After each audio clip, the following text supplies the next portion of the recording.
Assalamualaikum warahmatullahi wabarakatuh.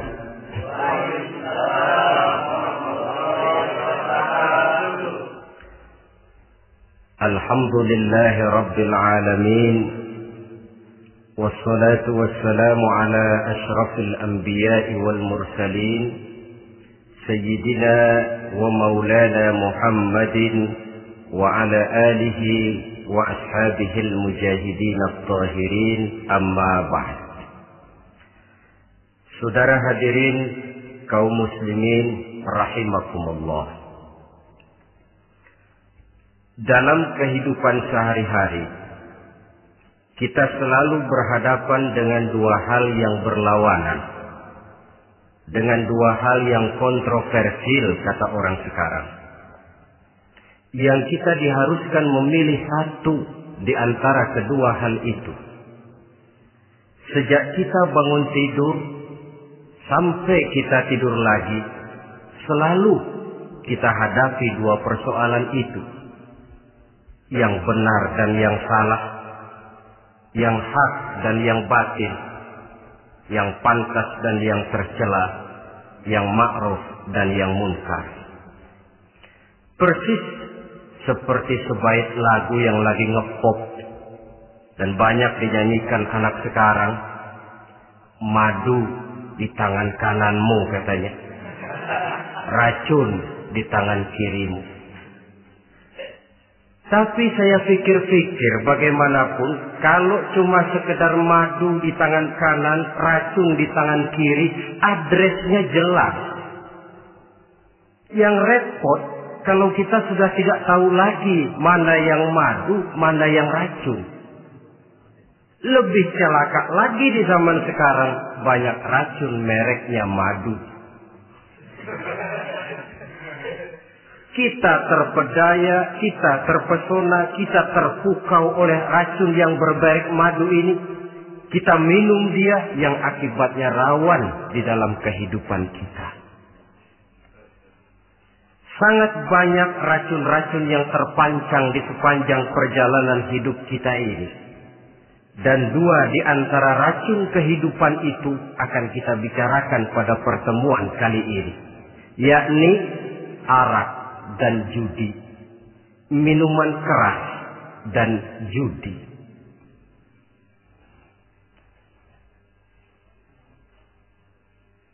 Sebagai yang kita maklum bahwa Islam bertujuan memelihara kemuliaan manusia yang diciptakan fi ahsani taqwim, dalam bentuk yang paling sempurna.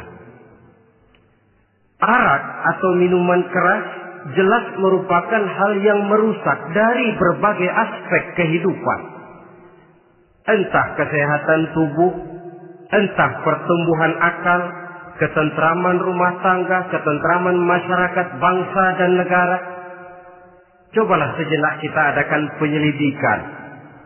Kalau masuk kita ke dalam penjara, melihat sel-sel di sana, berapa banyak yang mendekam di sel karena urusan minuman keras. Masuk kita ke rumah sakit, berapa banyak yang dirawat akibat minuman keras, akibat stres yang dialaminya. Berapa banyak rumah tangga berantakan, berapa banyak pembunuhan terjadi, pemerkosaan terjadi akibat daripada minuman keras ini. Yang paling ironi kalau dia sudah menyerang anak-anak muda kita. Padahal kita tahu remaja, pemuda adalah bentuk miniatur daripada kehidupan suatu bangsa. Akan bagaimana warna Indonesia 20, 30, 40 tahun yang akan datang, remaja dan pemuda kita jawabannya. Bahkan dari segi agama pun akan bagaimana warna Islam di Indonesia 20, 30 tahun yang akan datang, remaja itu pula jawabannya. Karena itu tidak terlalu berlebihan kalau saya berkata bahwa untuk menghancurkan Islam di Indonesia ini tidak perlu menghancurkan pondok pesantren, tidak perlu menutup masjid, melarang pengajian, menyegel musola, tidak perlu. untuk menghancurkan Islam di Indonesia cukup dengan meracuni remaja, pemuda-pemudi Islam di Indonesia. Kalau mereka sudah diracuni, dijauhkan dari agamanya, masalahnya tinggal menunggu pergantian generasi. Maka yang jadi pilot proyek jelas remaja, pemuda, termasuk dengan menanamkan pengaruh minuman keras. Ditanamkan ke tengah remaja kita untuk jauh dari tuntunan agama. Hei pemuda-pemuda Islam, kalau kau mau jadi pemuda modern, jangan dekat-dekat ke masjid. Masjid khusus 60 tahun ke atas. Sepertinya di depan masjid itu ada papan pengumuman masjid khusus 60 tahun ke atas. Baca Quran kolot. Seiring dengan itu lalu modernisasi diartikan dengan westernisasi. Kau tidak akan bisa jadi pemuda modern sebelum semua yang datang dari barat kau telan mentah-mentah. Kau harus bisa bergaul seperti orang barat, berumah tangga macam orang barat, makan minum seperti orang barat. Kalau nyanyi lagu barat yang orang lain gak ngerti, kamu juga gak tahu.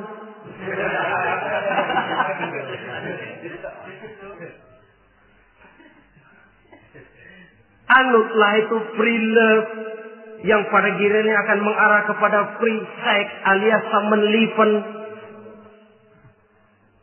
Isaplah itu ganja, morfin, narkotik. Jikalau sudah terlena kita dengan itu, maka kehancuran suatu bangsa sesungguhnya sudah dimulai. Penyakit minuman keras ini bukan cuma penyakit zaman ini. Masyarakat yang dihadapi oleh Rasulullah Sallallahu Alaihi Wasallam 14 abad yang lalu juga masyarakat yang kemaruk dengan minuman keras. Arab jahiliyah kalau sudah minum arak mabuk, tidak cuma minum, dia mandi pakai arak. Sistem pendidikan yang disampaikan Islam bijaksana. Mula-mula diberikan gambaran bahwa arak itu walaupun ada manfaatnya tapi ada bahayanya. Dan bahayanya jauh lebih besar daripada manfaatnya. Tahap kedua diberikan pesan jangan mendekati sholat dalam keadaan mabuk. Padahal sholat 1 hari 1 malam 5 kali artinya makin jauh saja dia dari arak itu. Pada saat kondisi iman sudah memungkinkan barulah turun vonis bahwa arak itu najis, perbuatan setan, jauhi. Yang ironi yang saya katakan tadi, racun mereknya madu. Kadang-kadang kita dibuai dengan iklan yang tidak mendidik. Saya pernah lihat ada iklan misalnya, Anda ingin modern, majulah bersama minuman ini. Atau minuman ini lambang pergaulan dunia yang maju. Modern diukur dari minuman. Yang jadi korban akhirnya remaja dan pemuda-pemudi kita. Saya teringat satu analisa dari Rasulullah Sallallahu Alaihi Wasallam. Beliau bersabda, Inna min asratis sa'ah. Sesungguhnya di antara tanda-tanda kiamat. Apa kiamat itu? Dalam arti yang umum, kiamat itu saat di mana alam ini hancur, bumi gempa, air laut tumpah ke darat, gunung meletus, planet-planet bertabrakan, lalu semua yang bernama hidup mati. Itu kiamat beneran. Saya nggak mau cerita kiamat beneran, sebab saya sendiri nggak kepengen ngalamin. Yang sering kita ngalami ini kiamat kecil-kecilan. Kiamat mini. Apa kiamat mini itu? Hancurnya sendi-sendi kehidupan sosial. Maksiat merajalela, munkarat menjadi-jadi. Yang ma'ruf dianggap munkar, yang munkar malah menjadi ma'ruf. Yang salah disanjung-sanjung, yang benar dicaci maki. Tuntunan dianggap tontonan, tontonan malah jadi tuntunan. Kan kiamat kalau sudah begitu. Pencungkiran nilai. Kenapa hal semacam ini bisa terjadi? Penyebabnya kata Nabi, pertama ayyurfa'al ilmu. Ilmu diangkat oleh Allah. Bagaimana cara Allah mengangkat ilmu dan apa maksudnya itu? Allah mengangkat ilmu itu, saudara, caranya pertama dengan mewafatkan ulama. Makin banyak ulama wafat, makin banyak ilmu ditarik. Yang kedua, kurangnya minat orang untuk belajar agama. Kalau sudah klop macam itu, artinya agama sudah disudutkan ke pojok-pojok kehidupan. Agama cuma sekedar tinggal dekorasi. Agama cuma seminar, cuma kongres, cuma muktamar. Tapi bahwa agama merupakan realita dalam kehidupan, itu tidak pernah terwujud. Kalau ulama sudah tiada, minat orang belajar agama berkurang, maka ajaran Allah tidak lagi didengungkan orang. Dikala itu, wa yuzharul jahlu, akan muncullah kebodohan. Nampak kebodohan di mana-mana. Muncul permissive society, masyarakat yang merasa boleh hidup dengan kaidah serba boleh. Tidak ada halal, tidak ada haram. Tidak ada hak, tidak ada batil. Semuanya serba boleh. Kalau sudah begitu kondisi masyarakat, terjadilah apa yang dianalisa oleh Nabi. Dikala itu, wayabsu zina. Zina dikerjakan berterang-terangan. Orang sudah tidak punya malu. Hidupnya sudah pakai prinsip punya kuping kebo. Punya muka tembok. Punya kulit badak. Kalau juga dikasih tahu, malu dong kau tinggal serumah belum nikah. Malu sama siapa? Masyarakat. Allah, masyarakat cuek aja.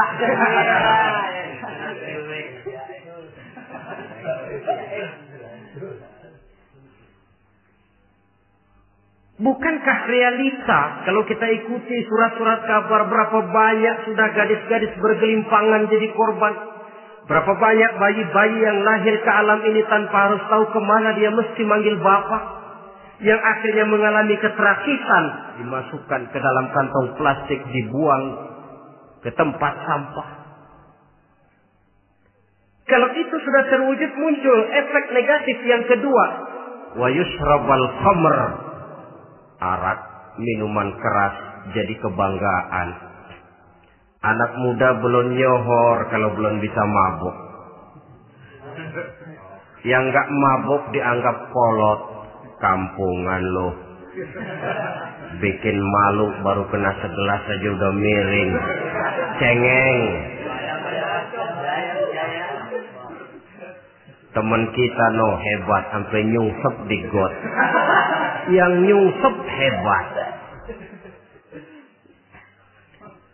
Ya, kalau cuma yang hancur kehidupan pribadi. Tapi kalau sudah menyangkut masa depan, yang berarti masa depan suatu generasi adalah merupakan masa depan daripada suatu bangsa. Begitu kerasnya Islam ini melarang minuman keras. Sampai bukan cuma sekedar meminumnya saja yang diharamkan, tetapi juga dilarang mengimportnya, memproduksinya, membuka warung yang menjual minuman keras atau bekerja di tempat penjualan minuman keras. Ada juga yang nyerempet-nyerempet, Pak, kalau sedikit kan nggak apa-apa, nggak mabuk ini. Nah, saya ingatkan hadis Nabi diriwayatkan oleh Imam Ahmad, Abu Daud dan Tirmidzi. Nabi bersabda, "Ma askara katsiruhu faqaliluhu haramun."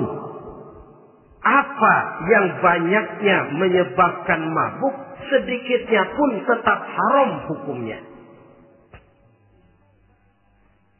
Memang barangkali mungkin ada manfaatnya, tetapi bahayanya jelas lebih besar ketimbang manfaat yang bisa timbul daripada jenis minuman keras itu sendiri.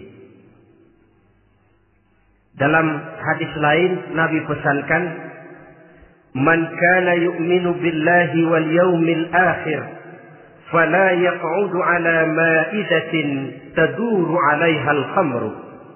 Siapa yang beriman kepada Allah dan beriman kepada hari akhirat, jangan dia duduk di dalam satu pertemuan yang di dalam pertemuan itu diedarkan minuman keras. Masuk ke dalam lingkungan macam itu saja tidak diperkenankan. Kenapa? Asyariku fi syarri syarrun. Bersekutu dengan kejahatan, jahat juga hukumnya. Semalam kamu mabuk ya? Enggak, temen. Saya cuma ngebeliin aja kok. Apalagi ngebeliin.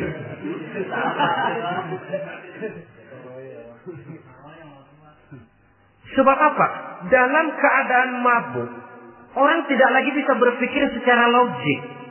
Daya kontrol hilang, artinya perbuatan sudah tidak terkontrol lagi. Yang pertama. Yang kedua, IQ tidak akan tumbuh dan berkembang secara normal seperti yang kita harapkan. Yang ketiga, harga diri akan runtuh hancur di tengah masyarakat. Bayangkan kalau tengah malam kita digotong orang, diantar ke rumah kita. Dengan kondisi macam itu masih punya muka kita untuk tegak di tengah masyarakat.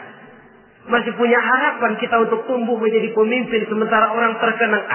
Ini kan yang kemarin malam gua gotong, dia lagi mabuk. Harga diri, kepribadian.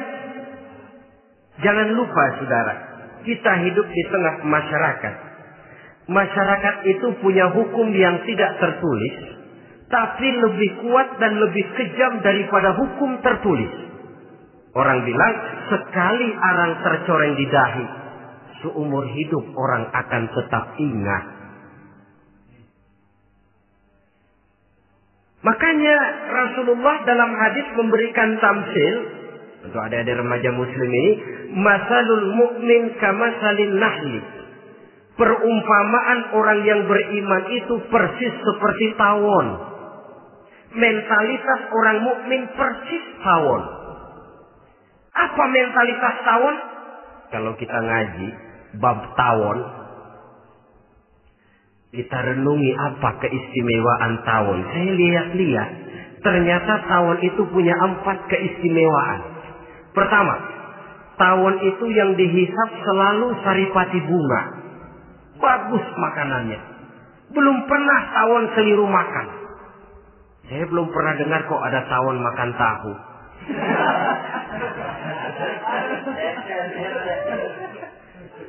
Yang dimakan selalu saripati bunga. Artinya apa? Orang mukmin perutnya itu perut selektif. Yang dimakan yang baik-baik, yang diminum yang baik-baik. Yang baik menurut agama itu adalah yang halal, thayyibat. Perutnya selektif, bukan perut asbab. Kalau asbab puntung apa saja masuk ke dalamnya. Tapi mukmin perutnya ini selektif. Daging kambing masuk, tahu masuk, kangkung masuk, kodok minggir. Air kelapa minum, kopi minum. Tapi kalau sudah berbau minuman keras, minggir. Sebab apa? Makanan dan minuman yang kita masukkan ke dalam perut besar ini akan digiling dalam perut besar, akan melahirkan energi, menggerakkan sel-sel pembuluh saraf. Kalau makanan dan minuman itu terdiri dari yang haram, energi yang ditimbulkan olehnya energi yang haram, mempengaruhi sel-sel pembuluh saraf. Orang akan cenderung berpikir yang haram kalau terlalu sering memakan makanan haram. Kalau sudah berpikir kepada yang haram, perbuatan pun akan mengarah kepada yang haram juga. Contoh kecil aja dah. Ada nggak maling mikirin majelis taklim? Karena yang dimakan lebih banyak yang haram, yang dipikir paling-paling nanti malam rumah siapa lagi nih ya? Sudah mengarah ke sana.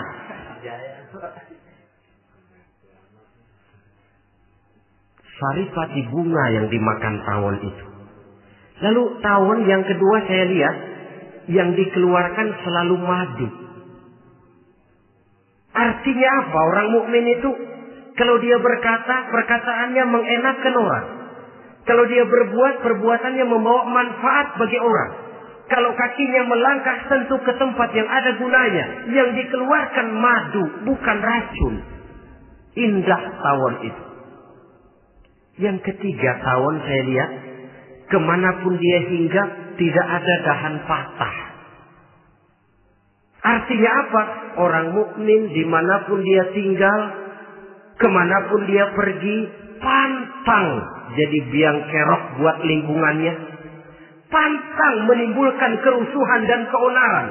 Tidak ada cabang patah dimanapun tawon hinggap.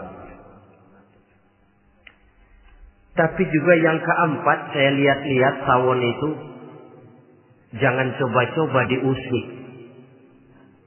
Satu kali dia diusik, kemana orang lari? Nyilem masih ditungguin. Tawon. Tapi kalau nggak diusik, nggak ada tawon usil ke pasar nyariin orang. Ketika dia diusik, inilah saatnya saya harus mempertahankan kehormatan diri saya. Dia pun bangkit. Artinya apa? Orang mukmin tidak boleh nyari-nyari musuh. Tapi ketemu musuh tidak boleh lari. Musuh jangan dicari. Bertemu pun jangan lari. Mentalitas orang mukmin seperti tawon. Yang dimakan baik. Yang dikeluarkan baik. Kemana dia tinggal tidak menimbulkan keonaran buat masyarakat. Tapi juga sanggup menjaga dan mempertahankan kehormatan dirinya. Kalau konteksnya dengan masalah yang sedang kita bicarakan, minuman keras. Saya katakan tadi, kita kadang-kadang salah pilih. Tertipu oleh racun yang bermerek madu. Ada minuman empuk, nyari yang keras. Salah pilih. Ketahuan orang bikin pel buat anjing. Manusia yang nelen. Akhirnya miring kayak anjing. Saudara, mari kita renungi An-Nisa ayat 140. Allah Subhanahu wa ta'ala mengingatkan, "Qad nazzala 'alaikum fil kitab أن إذا سمعتم آيات الله يكفر بها ويستهزأ بها فلا تقعدوا معهم حتى يخوضوا في حديث غيره إنكم إذا مثلهم." Sungguh kata Allah, telah diturunkan kitab Al-Quran ini kepada kamu, yang apabila kamu dengar ayat-ayat Allah itu diingkari orang, diejek-ejek orang, fala taqudu ma'ahum, jangan kamu duduk bersama orang-orang semacam itu. Bagaimana mengejek ayat-ayat Allah misalnya? Tahu kalau minuman keras itu diharamkan, tapi masih minum juga, itu kan mengejek ayat namanya. Duduk di majelis semacam itu dilarang oleh Quran. Kenapa? Innakum idzam misluhum. Kalau kamu juga duduk di majelis semacam itu, kau dan mereka sama saja, kata Quran. Sama saja. Tahu kalau minuman yang memabukkan itu diharamkan agama, tapi minumnya juga mengejek ayat Allah. Duduk di tengah kelompok mereka berarti ikut mengejek ayat Allah. Dekat saja pun jangan, entahlah lagi sampai meminumnya. Maaf, bukankah Allah menurunkan Al-Quran kepada manusia, kata Imam Al-Ghazali, persis, maaflah, seperti gubernur bikin surat kepada Pak Lurah. Dalam suratnya Pak Gubernur bilang, Pak Lurah, tolong carikan tanah di daerah Kebayoran untuk sekolah 6.000 meter. Pak Lurah dapat surat dari Pak Gubernur, bangga bukan main. Itu surat sore, pagi, siang, malam dibaca. Ditaruh di tempat yang tinggi. Diberikan minyak wangi, mau diambil, dicium dulu. Dibawa dengan penuh hormat dan hati-hati. Tapi tanah yang dipesan Pak Gubernur tidak dicari-cariin. Penghargaan macam apa ini? Nanti gubernur cek, Pak Lurah, siapa? Sudah terima surat saya? Sudah Pak, sudah. Bagus. Lalu bagaimana? Aduh Pak, surat Bapak sore pagi siang malam saya baca. Bagus. Apalagi Lurah? Surat Bapak saya taruh di tempat yang tinggi Pak. Saya pakai minyak wangi. Mau saya ambil, saya cium dulu. Saya bawa dengan penuh hormat dan hati-hati. Bagus Lurah. Kau memang hormat sama atasan. Cuman Lurah, tanahnya udah dicariin belum? Nah yang itu belum tuh Pak. Belum. Kata gubernur, bagus Lurah, besok berhenti lo ya.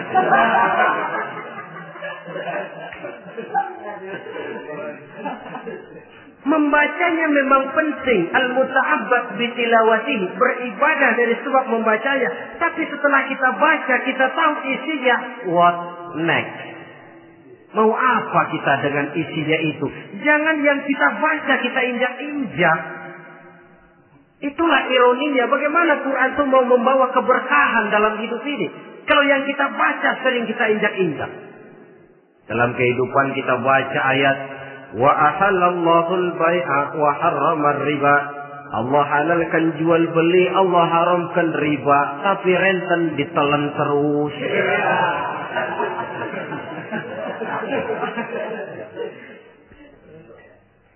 Kita baca ayat wa'tasimu bihablillahi jami'an wa la tafarraqu. Berpegang teguhlah kamu kepada tali Allah, jangan bercerai-berai. Tapi sesama muslim pelotot-pelototan jalan terus. Janganlah yang sesama muslim kadang-kadang yang mengklaim dirinya sebagai pemimpin Islam, kelihatannya juga sikut-sikutan jalan terus.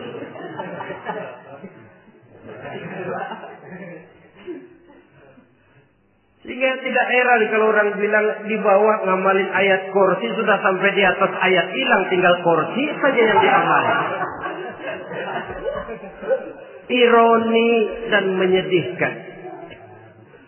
Perjalanan panjang memang saatnya kita menunggal dengan Al-Quran ini. Tetapi prosesnya memang harus kita mulai dari sekarang.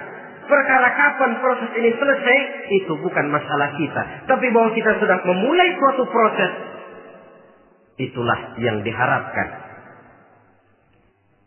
Hadirin yang saya hormati,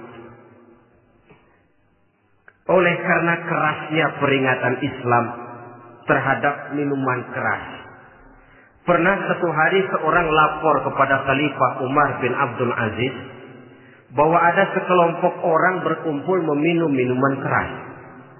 Kata Khalifah Umar bin Abdul Aziz, jerak mereka, hukum, cepat. Ya Khalifah, kenapa? Di tengah mereka ada juga orang yang Ramadan biasa puasa.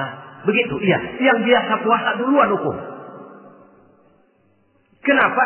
Mengerti memang lebih besar resikonya daripada tidak mengerti.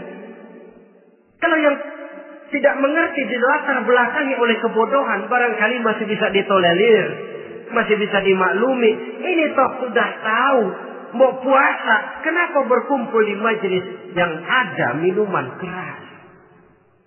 Tapi memang kelompok ini kan memang selalu ada. Kita lihat dalam masyarakat itu kan ada 4 kelas. Pertama, ada orang yang tahu perintah dan tahu larangan. Ini the first class, kelompok terbaik. Perintah tahu, dia kerjakan. Larangan tahu, dia jauhi. Ini orang terbaik. Yang kedua, ada orang tahu perintah tapi tidak tahu larangan. Perintah tahu, larangan tidak tahu. Sholat mau, puasa mau, zakat fitrah bayar, nyolong mau, mabuk ayo. Perintah tahu tapi larangan tidak tahu, akhirnya semua dikerjain. Barangkali yang rada bingung malaikat bagaimana nyatatnya ini, kotor absen. Gelas yang ada di hadapan saya ini, kalau semua diisi air putih macam ini, kan jelas bisa diminum orang. Kalau semua diisi bensin, jelas bisa diminum motor. Tapi kalau separuh diisi air putih, separuh diisi bensin, kacau. Kalau gelas yang ada di hadapan saya ini sepenuhnya diisi air putih, jelas bisa diminum orang. Kalau sepenuhnya diisi bensin, juga jelas bisa diminum motor. Yang repot kalau separuh diisi air putih, separuh diisi bensin. Kacau statusnya. Orang minum mabok, motor minum pun mogok. Dijual juga tidak laku barang campuran. Inilah makna pernyataan Allah, wala talbisul haqqa bil batil. Jangan kamu campur adukan antara yang hak dan yang batil. Perintah dikerjakan, larangan pun dikerjakan juga. Kelompok ketiga, ada pula manusia yang tahu larangan tapi tidak tahu perintah. Larangan tahu tapi perintah tidak tahu.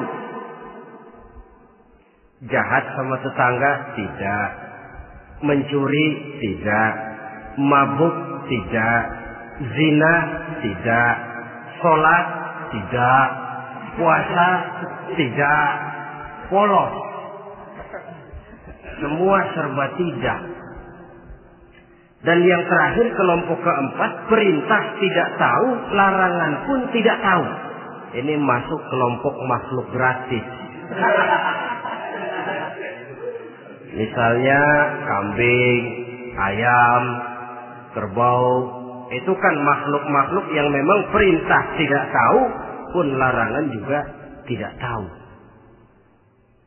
Nah, dalam hubungannya dengan ini, saya mengajak, marilah kita berusaha sekuat mungkin menjauhkan diri dari minuman keras yang jelas bahayanya dengan hidup tidak jauh dari bimbingan agama.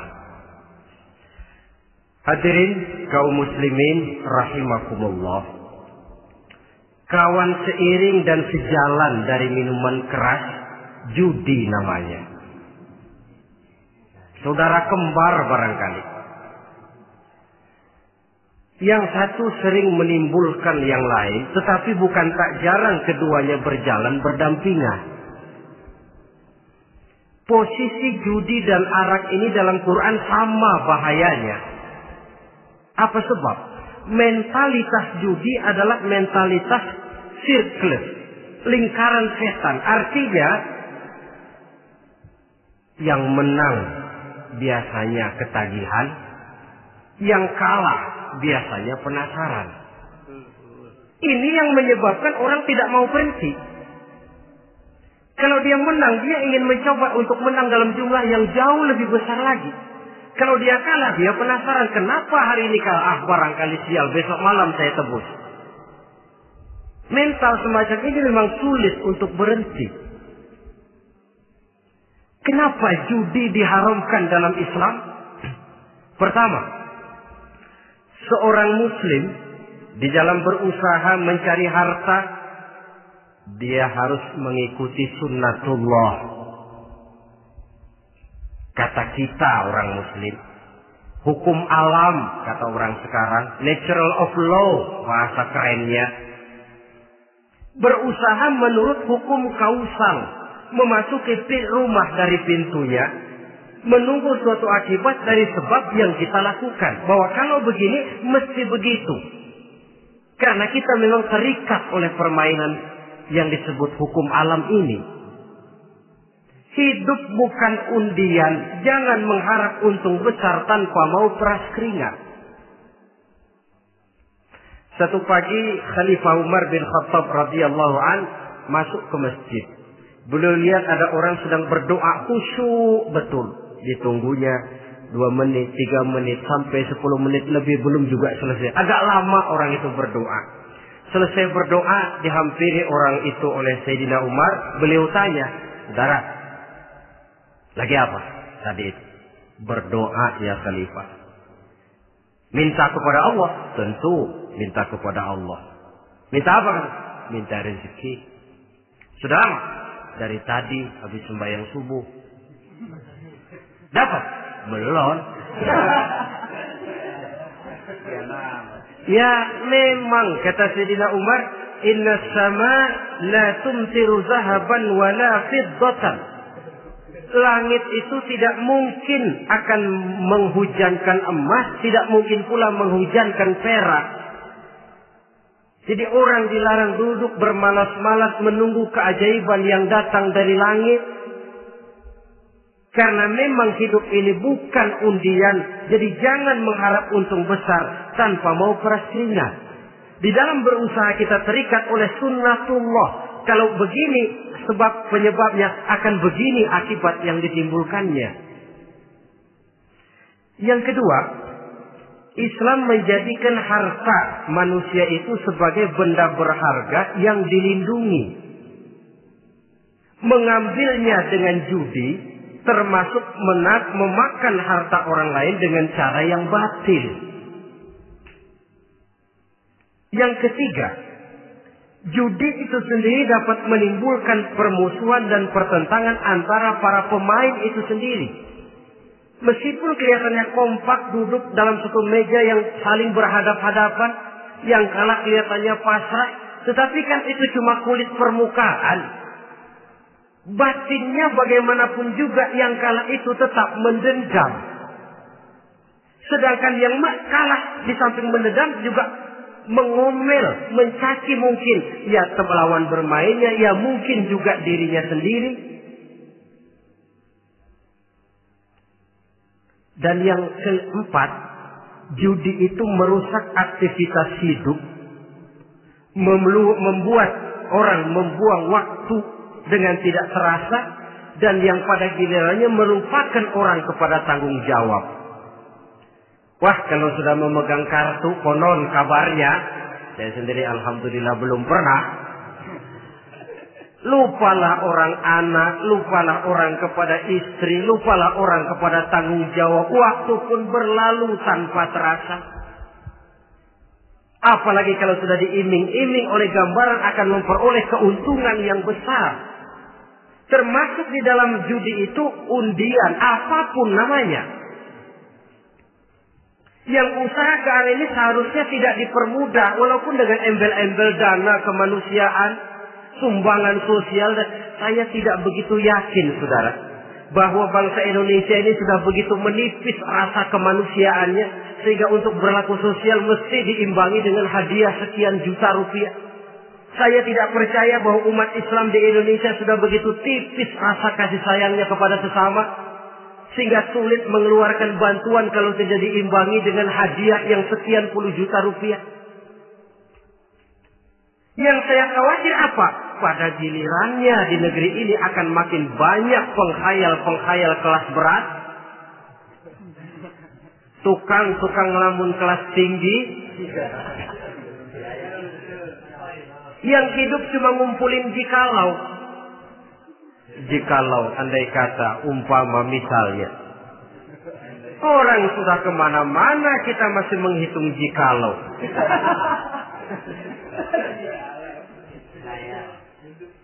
Orang boleh saja mengharap burung terbang tinggi, tapi punai di tangan jangan dulu dilepas. Artinya idealisme silahkan terbang setinggi langit, tapi kaki harus tetap berpijak di alam realita.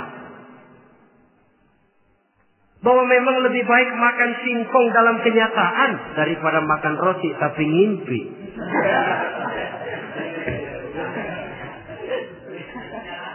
Kadang anaknya menangis, Pak minta jajan, ada uang 200 rupiah. Sudahlah sabar, kau jangan jajan, nanti bapak beliin kalau tembus 100 juta nih. Akhirnya yang 100 juta tidak, anak pun kelaparan. Bukankah akan jadi masalah bagi semuanya? Belum lagi rasa sayang kepada harta yang sudah dia miliki. Entah itu tanah, rumah, kendaraan. Kalau sudah kadung kalah di meja judi, hilang rasa sayang kepada benda itu. Ada rumah-rumahnya dilelang, ada kendaraan-kendaraan jadi taruhan. Ada jam tangan pun copot tanpa terasa. Maka berapa banyak rumah tangga berantakan, istri minta cerai, orang jadi nekat merampok, orang jadi nekat mencuri, korupsi kalau dia pejabat. Akibat apa ini? pengaruh yang namanya judi. Saudara kaum muslimin, ma'asyiral muslimin rahimakumullah. Itu sebabnya di dalam surah Al-Maidah ayat 90 Allah menekankan, innamal khamru wal maisir wal ansab wal azlam rijsun min amali syaitan fajtanibuhu la'allakum tuflihun. Sesungguhnya arak, judi, berhala, mengundi nasib itu rijsun. Ya Allah, jarang benar Quran menggunakan kalimat rijsun. Rijsun ini sudah merupakan puncak kekotoran. Bapak moyangnya najis, itu rijsun. Rijsun, kotor. Sudah kotor ditambah pula min amali syaitan, pekerjaan setan. Wajtanibuhu, jauhi. Jangan sampai main, dekat saja tidak boleh, jauhi. La'allakum tuflihun, jikalau kamu mau menjadi orang-orang yang beruntung. Sejarah tidak pernah mencatat ada orang jadi miliuner karena judi. Sejak David Rockefeller sampai Aristotle Onassis, orang-orang kaya top di dunia, mereka kaya bukan karena judi, tapi karena kemauan peras keringat banting tulang, mau memulai sesuatu dari kenyataan yang real di depan mata. Sebab apa? Hidup ini memang perjuangan. Janganlah kita ingin hidup dengan satu prestasi, ingin tetap hidup seperti apa adanya sekarang ini saja, toh kita harus berjuang. Apalagi ingin hidup lebih baik, lebih terhormat, lebih mudah. Hidup perjuangan. Perjuangan berarti pengorbanan. Berani hidup artinya berani berjuang. Berani berjuang maksudnya rela berkorban. Takut berkorban, jangan berjuang. Tidak mau berjuang, berhenti hidup. Itu logika. Dan bagaimanapun saya yakin lebih baik berkorban daripada menjadi korban. Kalau sekarang kita berkorban, peras keringat, banting tulang, berusaha secara sunnatullah untuk menghidupi anak, istri, keluarga,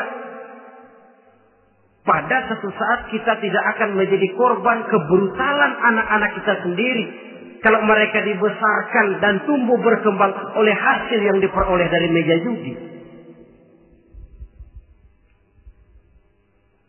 Ayat 91 Al-Maidah ini lebih memperkuat lagi. Kalau itu arak, judi, berhala, mengundi nasib adalah perbuatan setan, sebenarnya setan mau apa sih? Ayat 91 menegaskan, innama yuridu syaitanu ayyuqi'a bainakumul adawata wal baghdha'a fil khamri wal maisir.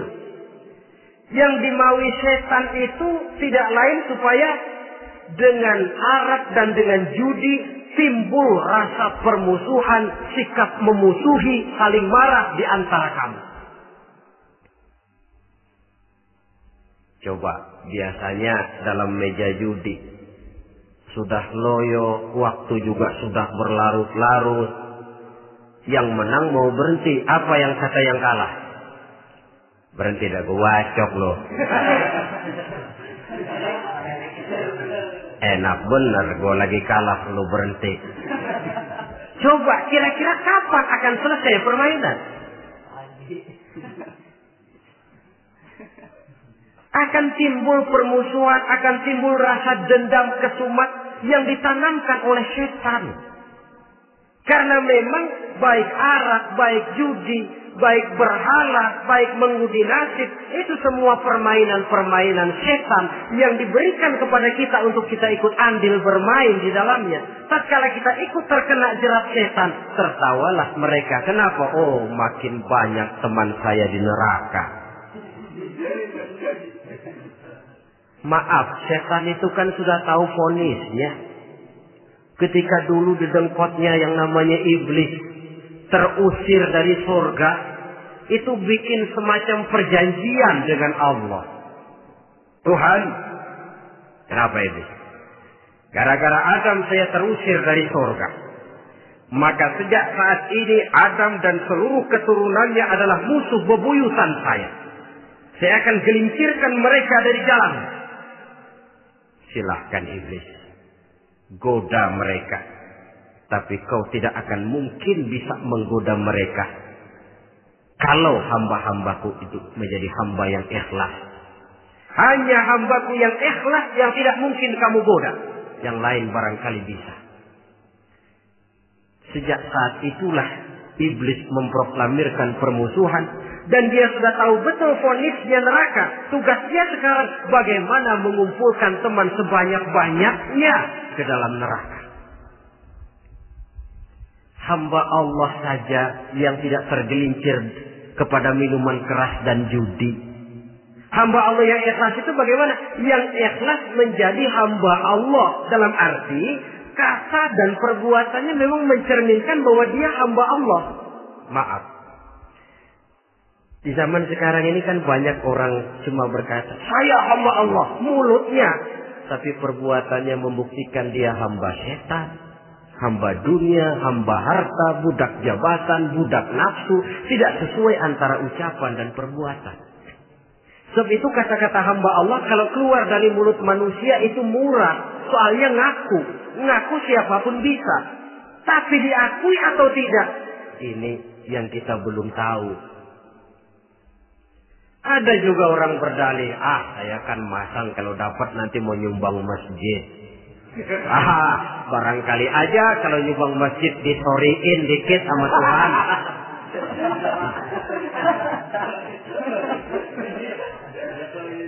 Apa bisa begitu? Saudara, kita tidak mungkin mencuci kain dengan air najis. Innallaha thayyibun, kata Nabi, la yaqbalu illa thayyiba. Allah itu baik dan hanya menerima yang baik. Bahwa dalam Islam tujuan yang baik harus dicapai dengan prosedur yang baik.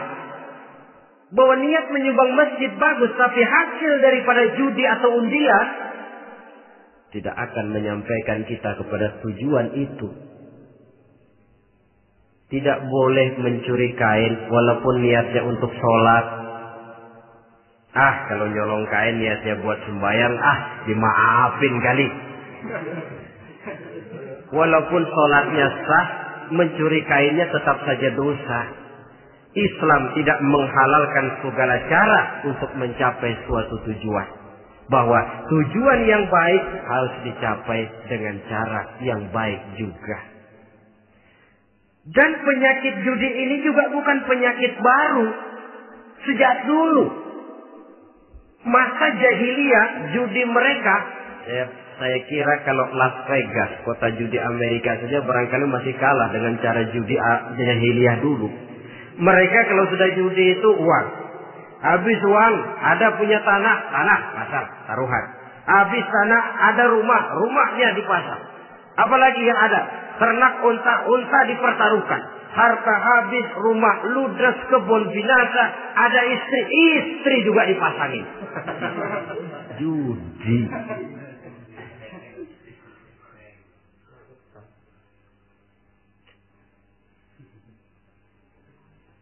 Kita sebagai muslim oleh Al-Quran dijelaskan orang yang mempunyai dua tujuan hidup. Pertama tujuan jangka pendek. Yang kedua tujuan jangka panjang. Tujuan jangka pendek dunia dan seluruh isinya.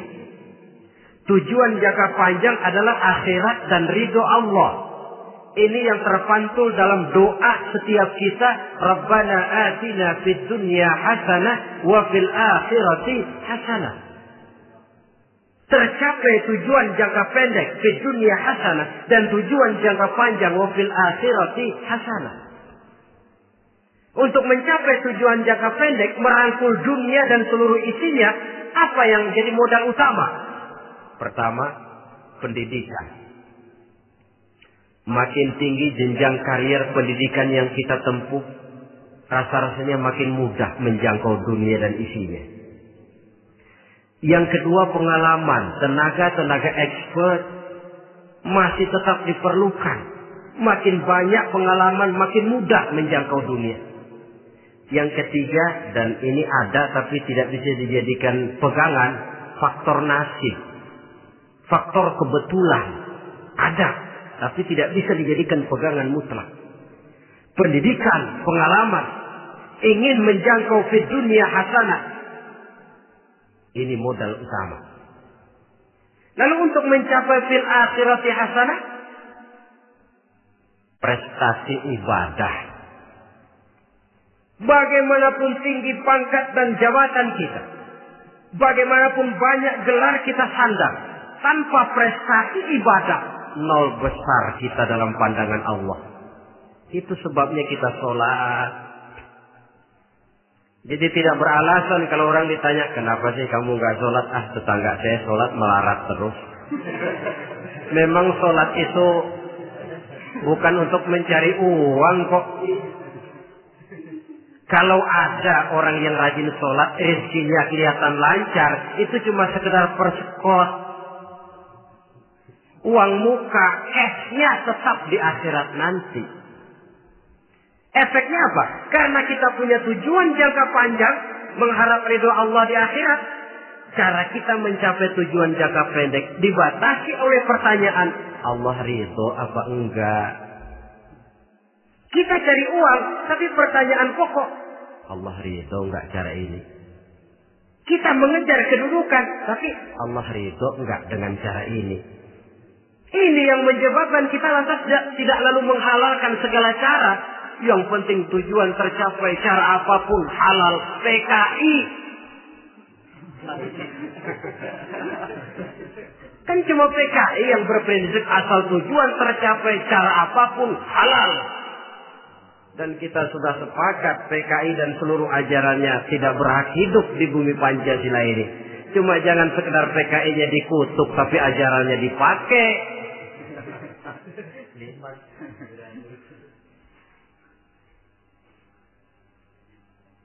Nah, untuk mencapai dua tujuan ini, Islam mengajarkan sistem keseimbangan.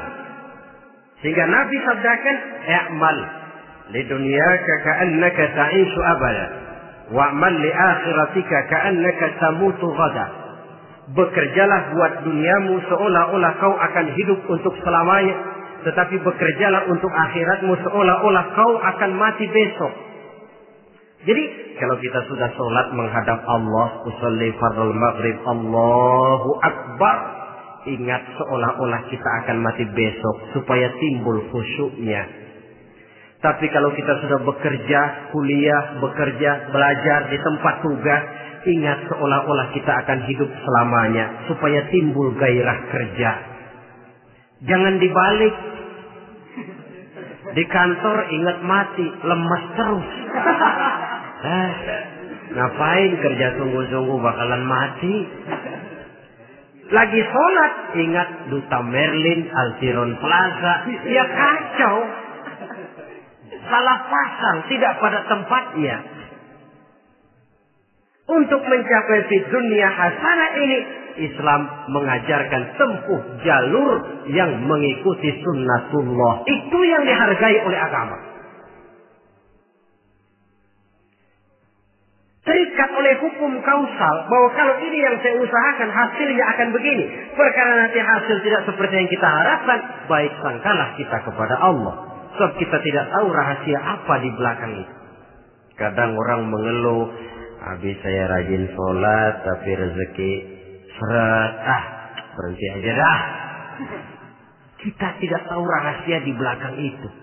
Pernah hadirin, satu hari seorang petani, dia selesai bekerja di ladang, istirahat. Dia tidur di bawah sebuah pohon beringin. Di sebelah pohon beringin itu ada pohon labu. Dia berpikir, kalau saya lihat-lihat Tuhan nggak adil katanya. Masa pohon beringin pohonnya besar, buahnya kecil. Pohon labu pohonnya kecil, buahnya gede. Tuhan bukan arsitek ulung ini.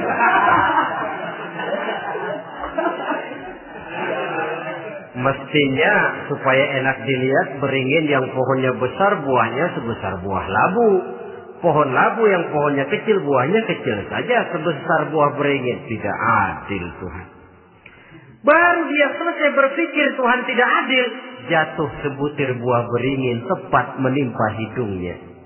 Dia terkejut. Astagfirullahaladzim. Kalau begitu saya sadar katanya, Tuhan benar-benar adil. Coba kalau buah beringin segede buah labu. Waduh, kayak apa muka saya ini?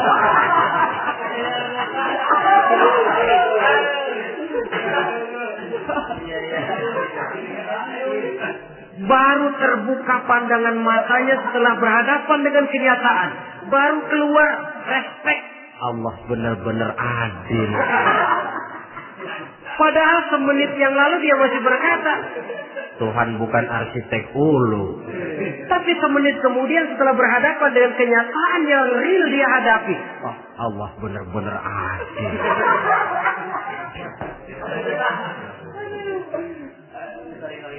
Itulah kehidupan ini.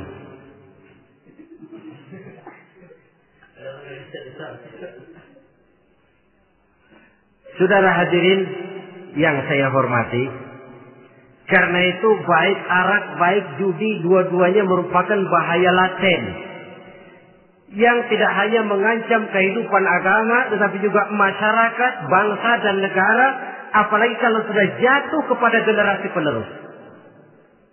Dan yang bagaimanapun juga saya berpikir sebenarnya remaja, pemuda, pemudi kita cuma korban dari suatu sistem.